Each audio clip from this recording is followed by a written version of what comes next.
தாய்மார்களே, தந்தைமார்களே, அண்ணன்மார்களே, தம்பிமார்களே, பூரிச்சான் வயசுக்கு என்ன பாடுபட வேண்டியதா இருக்குது. ஏதாவது போடுங்க ஐயா.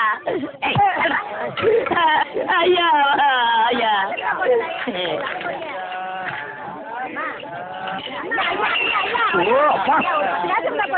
என்னடா இது நாடு? உங்களால யாரும் கோயிலுக்கே வர முடியலடா. வாழ் கட்டாதீங்கடா. ஐயா ஐயா, ஏதாவது பிச்சை போடுங்க ஐயா. என்னடா அது? இவ்வளவு ரெண்டு உடம்பு வச்சுட்டு பிச்சை எடுக்கிற உனக்கு வெக்கமா இல்ல? எவனதான் எந்த எவனம் பண்ண விட மாட்டேங்கிறீங்களே. அவன் இவன் ஏடா உடம்பு பேச அப்படியே எத்திரியும் பாத்துக்க. இல்ல டேய், கோவில் தர்மகர்த்தாக்கிட்ட சொல்லி உன்னை பிச்சை எடுக்க விடாம பண்றேன். இங்க இல்லைன்னா நான் பழனிக்கு போறேன்.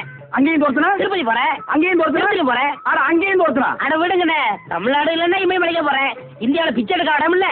இந்தியாவில பிச்சை எடுக்கிறதுக்கு தான் இடம். பாரு, ரவுண்டு கட்டி உட்கார்ந்து இருக்கீங்களா? டேய், ஏற்பது இகழ்ச்சின்னு அவையார் சொல்லிருக்காங்க. அதே அவையார் தான் ஐயா மட்டும் ஒண்ணுன்னு சொல்லிருக்காங்க. ஐயோ, பதிலுக்கு பதில் வார்த்தையை கண்டுபிடிச்சிருக்காயா இவன்? என்ன பிசினஸ் கிடைக்காது போங்கண்ணே. பிசினஸ் ஆடாது. லட்சக்கணக்கில் முதலீடு போட்டு பிசினஸ் பண்றேன். உனக்கு முதலீடு ஒரு கையை ஒரு சட்டம் தானடா. ஐயா பிச்சை கொடுங்க ஐயா. எனக்கு தெரியும் ஐயா. கஷ்டப்பாரு ஐயா ஐயா ஐயா ஐயா ஐயா. அவனுக்கு பிச்சை போடாதீங்க ஐயா. அவன் உடம்பு பாருங்க, காட்டு பண்ணி மாதிரி இருக்கு. அடிச்சு போட்டா 5 கறி வரும் ஐயா. இவன் எல்லாம் ஓட்டி சாப்பிட சொல்லுங்க ஐயா. பிச்சை போடுறது கிடைக்காத. கம்பு வச்சுக்க மண்டை உடைச்சு முடியாது. போயா முதலாளி.